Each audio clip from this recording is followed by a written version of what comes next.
பாபாவுடைய கல்யாண குணங்கள் பார்த்தோம்னா நெறைய இருக்கு. அதுல ஸ்பெசிஃபிக்கா எப்படி நம்ம வந்து 11 உறுதிமொழிகள் சொல்றோமோ, அதே மாதிரி 11 கல்யாண குணங்கள் பார்க்கலாம். இந்த கல்யாண குணங்கள் எதற்காக பார்க்கணும்? அதுக்கு எதற்காக நம்மளுக்கு அத பத்தி தெரியணும்? அப்படிங்கிறதுக்கு ஒரு சின்ன கதை. நம்மளுக்கு வந்து ஆழ்வார்கள் கதையில இருந்து உங்களுக்கு தெரிஞ்சிருக்கலாம். ஸ்டில் தெரியாதவங்களுக்காக ஒரு குட்டி கதை. ஒரு தடவ முதல்ல உள்ள 3 ஆழ்வார்கள் யாரெல்லாம் தெரியுமா உங்களுக்கு? பொய்கை ஆழ்வார், பூதத்தாழ்வார், பேயாழ்வார். ரொம்ப டீட்டெயிலெல்லாம் போக மாட்டேன். ஸோ ஜஸ்ட் மென்ஷன் தான் பண்ணுவேன். ஏன்னா ஆழ்வார்கள் யார் யாருன்னு போனோம்னா, அது இதுவே ஒரு பெரிய எபிசோடா வந்து ஆயிரும். அந்த 3 ஆழ்வார்களும் ஒரு தடவ மீட் பண்ணாங்க. எங்க அப்படின்னு பார்த்தோம்னா, ஆம் திருக்கோவிலூர் அப்படிங்கிற இடத்துல ஒரு நாள் என்ன ஆகுது, பயங்கர மழை பெய்யுது. அப்போ முதல்ல உள்ள ஆழ்வார், பொய்கை ஆழ்வார் இருக்கார்ல, அவர் வந்து ஒரு முனிவருடைய ஆசிரமத்துல ஒதுங்கி இருக்காரு. ஒரு திண்ணை இருக்கு. அதுல வந்து அவரு படுத்துட்டு இருக்காரு. அப்போ அந்த மழை ரொம்ப பெய்யறனால, இன்னொருத்தர் ஒதுங்குறதுக்காக வர்றாரு. அது யாரு? 2வது உள்ள ஆழ்வார், பூதத்தாழ்வார். அப்போ வந்து அங்க இருக்கலாமான்னு கேட்கும்போது, அப்போ பொய்கை ஆழ்வார் என்ன சொல்லுவாருன்னா, "ஒருவர் படுக்கலாம், இருவர் இருக்கலாம்." அப்படிங்கிற மாரி சொல்லுவாங்க. ஓகே அப்படின்ட்டு அவங்க 2 பேரும் இப்ப இருக்கிறாங்க. 3வதா இன்னொரு ஆள் ஓடி வராரு, மழை பெய்யுது அப்படின்ட்டு. அது யாரு? பேய் ஆழ்வார். அவர் கேட்கிறாரு, "எனக்கு கொஞ்சம் இடம் கிடைக்குமாங்கும்போது" அப்ப அவங்க சொல்லுவாங்க, "ஒருவர் படுக்கலாம், இருவர் இருக்கலாம், மூவர் நிற்கலாம்" அப்படின்ட்டு. 3 பேரும் நிக்கிறாங்க.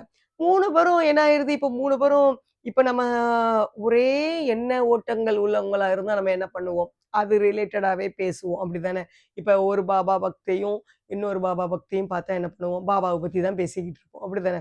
அதே மாரி அவங்க 3 பேருமே யாரு? ஆழ்வார்கள். அப்ப யார பத்தி பேசுவாங்க? நாராயணர பத்தி பேசுவாங்க. அப்படிதானே? அப்போ அ நாராயணருடைய அவதாரத்த பத்தி வந்து சொல்றாங்க. அவர் அப்படித்தானே மச்ச அவதாரத்துல நெனஞ்சிருப்பாரு. நரசிம்ம அவதாரத்துல அப்படி பண்ணாரு, இப்படி பண்ணாரு, அப்படி பண்ணாருன்ட்டு அவருடைய மகிமைகள பத்தி, பகவானுடைய மகிமைய பத்தி 3 பேரும் அப்படியே ஃபீல் பண்ணி பேசிக்கிட்டே இருக்காங்க. அப்ப அந்த நேரத்துல 4வதா ஒருத்தர் ஓடி வராரு. அது யாரு? இவங்க வந்து அந்த யோக நிஷ்டையில வந்து பார்க்குறாங்க. பார்க்கும்போது அவங்களுக்கு தெரியுது, அது வேற யாரும் இல்ல. அ நாராயணரே வந்து வந்து நின்றுருக்காரு அப்டின்ட்டு. ஸோ, பகவானுடைய கல்யாண குணங்கள நம்ம பேசம்போது, அந்த இடத்துல அரூபமா நேர்ல தான் வந்து நிக்கணும். அது அவங்க வந்து ஆழ்வார்கள்னோன அவங்களுக்கு தெரிஞ்சிருக்கு கண்ணுக்கு வந்து. எ நம்மள மாரி ஆட்கள் சாமானிய மக்கள் அவ அவதாரங்களுடைய நம்மளுடைய பகவானுடைய கல்யாண குணங்கள பத்தி பேசுற பட்சத்துல, அந்த இடத்துல அரூபமா பகவான் வந்து நம்மளுக்கு நிப்பாங்க, அருள் புரிவாங்க. அந்த இடமே வந்து நம்மளுக்கு ஒரு அமைதி, சந்தோஷம் கிடைக்கும் அப்படிங்கிறது தான் உண்மை. அதனால தான் கல்யாண குணங்கள பத்தி பேசணும். அது கல்யாண குணங்கள வந்து நான் பேசுற பட்சத்துல நீங்க கேட்கீங்க. நெறைய பகவானுடைய கல்யாண குணம் கேட்கணும். நெறைய வந்து நம்ம அதனால பாபாவுடைய கல்யாண குணங்கள் நம்ம வந்து கேட்கிற பட்சத்துல, பாபாவின் அருளும் கிடைக்கும். ஏற்கனவே சொல்லியிருக்கேன், குரு அருள் இருந்தா திருவருள் கிடைக்கும்ட்டு. ஆட்டோமேட்டிக்கலி நம்மளுக்கு வந்து பகவானுடைய அருளும் வந்து கிடைச்சிரும். இது இந்த கதை ஃபர்ஸ்ட்டே சொன்னா தான் நீங்களும் ஓகே. கல்யாண குணங்கள் கேட்கறதுல இவ்வளோ பெரிய விஷயங்கள் இருக்கு அப்படிங்கிறதும் தெரியும். அது போக ஜெகத்குரு காஞ்சி காமகோடி ஸ்ரீ சந்திரசேகர சரஸ்வதி சங்கராச்சாரிய சுவாமிகள் கூட என்ன சொல்லியிருக்காங்கன்னா, நம்ம கெட்ட குணங்கள நினைக்க நினைக்க நம்மள மேலும் கஷ்டத்துல கொண்டு போய் தான் சேர்க்கும். அப்ப நம்ம நல்ல குணங்கள நினைக்கணும். வெறும் குணங்கள எப்படி நினைக்க? அப்ப அந்த நல்ல குணங்கள் உடைய, அந்த கல்யாண குணங்கள் உடைய ஒருத்தர வந்து நம்ம நினைக்கணும். அதாவது இந்த அவதார புருஷர்கள் நினைக்கணும். இது மெயின்லி அவங்க மகா பெரியவாக்காக சொன்னது. இது என்ன பொறுத்தவரைக்கும் எல்லா அவதார புருஷருக்கும் நம்மளுக்கு வந்து பொருந்தும். அவங்கள நம்ம நினைக்கிற பட்சத்துல, அந்த நம்ம அவதார புருஷர்களோட அவங்களுடைய கல்யாண குணங்களையும் நம்ம அன்போட யோசிக்கிற பட்சத்துல, நினைக்க நினைக்க அந்த கல்யாண குணங்கள் நமக்கும் வரும். அதுதான் ஒரு மெயின் கான்செப்ட். அத வந்து யார் சொல்லியிருக்கா? நம்ம காஞ்சி காமகோடி ஸ்ரீ சந்திரசேகர சரஸ்வதி சுவாமிகள் வந்து இந்த பாயிண்ட் சொல்லியிருக்காங்க. நம்மளுக்கு வந்து அந்த தெய்வத்துடைய ஆசிகளும் கிடைக்கும். அது போக அந்த நல்ல குணங்கள் நம்மளுக்கும் வரும். அதுதான் வந்து முக்கியம் நம்மளுக்கு வந்து.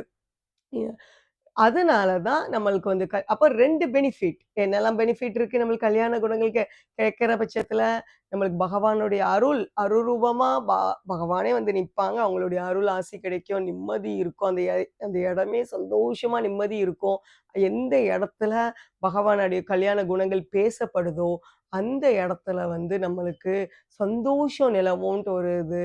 2வது இது என்ன சொல்லலாம், அந்த குணங்கள் நம்மளுக்கு கேட்க கேட்க நம்மளுக்கும் அந்த கல்யாண குணங்கள் வந்து வரும் அப்படிங்கிறது ஆ சொல்லியிருக்கிறாங்கங்கிற பட்சத்துல, பெரியவங்க சொல்ற பட்சத்துல அது உண்மை தானே! ஓகே. இப்போ பாபாவுடைய கல்யாண குணங்கள் ஃபர்ஸ்ட்டா பார்க்க போறோம். என்ன பேரு? அது ரிலேட்டடா உள்ள நாமாவளி என்ன சொல்லியிருக்காங்க நரசிம்ம சுவாமி? அப்படிதான் ஃபாஸ்ட்டா போக போறோம். ஒவ்வொரு அ தலைப்புக்குமே நான் கதை சொல்லிட்டே இருந்தேன்னா, அது தசாவதாரம் மாதிரி அது ஒரு 10 வாரம் ஓடிரும். ஸோ அதனால ஷார்ட்டா தான் நான் வந்து என்ன என்ன அப்படின்னு மென்ஷன் பண்ணியிருக்காங்க அப்படிங்கிறது தான் நான் சொல்லப் போறேன். ஓகே.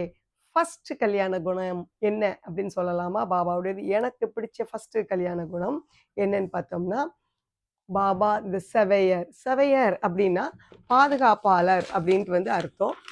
எல்லாமே வந்து இங்கிலீஷ்ல தான் வந்து இருக்குது. அதனால இத ஒண்ணு ஸ்கிப் பண்ணிறாதீங்க. ஒரே இங்கிலீஷ் புக்கா தான் காமிக்க போறாங்க. நான் அதனுடைய தமிழாக்கம் என்ன? அதனுடைய அர்த்தம் என்னன்னு சொல்லுவேன். இந்த இந்த புத்தக தலைப்புல தான் அவருடைய குணங்கள் அப்படிங்கிறது தான் இந்த கான்செப்ட்டே வந்து. பட் என்ன பண்றது? எல்லாமே இங்கிலீஷ்ல தான் இருக்கு. அந்த புக்ஸ் எல்லாமே வந்து. ஸோ நான் என்னங்கிறதையும் சொல்லிர்றேன். அது வந்து ரட்சகர். இது இப்ப இந்த இந்த இடத்துல வந்து இந்த புக்கு பேரு வந்து இந்த சவையர் அப்படின்னா ரட்சகர் அர்த்தம். பாபா நம்ம எல்லாருக்கும் பாதுகாப்பா இருக்கிறவர், நம்மள காப்பாத்துபவர். அது ரிலேட்டடா உள்ள நாமாவளி சொன்னோம்னா உங்களுக்கு இன்னும் புரியும். ஆம், ஓம் பக்தவன சமர்த்தாய நமக. தம் பக்தர்களை காக்கும் திறமையும் சக்தியும் உடையவர். ஓம் பக்தவன பிரதிஞாய நமக. தம் பக்தர்களை பாதுகாப்பதாக வாக்களித்தவர். ஓம் ஆபத் பாந்தவாய நமக. துன்பங்கள் மற்றும் துன்பங்களின் போது நமக்கு ஒரே உறவினராக இருப்பவர் அப்படிங்கிறது 19, 20, 27வது நாமாவளியில வந்து வர்ற ஆ இதுன்னு சொல்லிக்கலாம். அந்த ஸ்லோகம் அப்படின்னு சொல்லலாமா? ஃபர்ஸ்ட் அவர் வந்து ரட்சகர். அவர் அவருடைய ஒரு கல்யாண குணம் வந்து என்னது? ரட்சிப்பவர். நம்மள வந்து பாபா ரக்ஷா கரோ அப்படிலாம் வந்து சாங் உண்டு. அவர் உண்மையாவே நம்மள ரட்சிப்பவர்.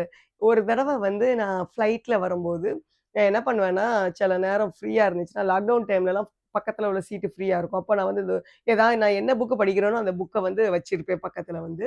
அப்போ நான் இந்த புக்க பக்கத்துல வச்சிருந்தேன். அந்த நேரம் வந்து ஏர் ஹோஸ்டஸ் வந்துட்டு, "ஓ! அ இந்த சவையர் புக்கா?" அந்த ஏர் ஹோஸ்டஸ் வந்து பாபா வந்து எனக்கும் சவையர் அப்படின்னு வந்து சொன்னாங்க. அதாவது எனக்கும் அவர் ரட்சகர் தான் அப்படின்னு வந்து சொன்னாங்க. ஸோ அப்ப இது பாருங்க. இது வந்து அவர் புக்ல அந்த மென்ஷன் பண்ணியிருக்காங்கன்னா, அப்ப எத்தன பேருக்கு அவர் அப்படி இருந்திருப்பார். ஒரே ஒரு லைன்ல உள்ளத ஒரு புக்கு ஃபுல்லும் போட்டிருக்காங்கன்னா, அப்ப அந்த புக்கு ஃபுல்லும் அது ரிலேட்டடா தான் குடுத்துருப்பாங்க. அப்படித்தானே? அப்போ அப்ப எப்படிப்பட்ட ஒரு ரட்சகர்? யோசித்து பாருங்க.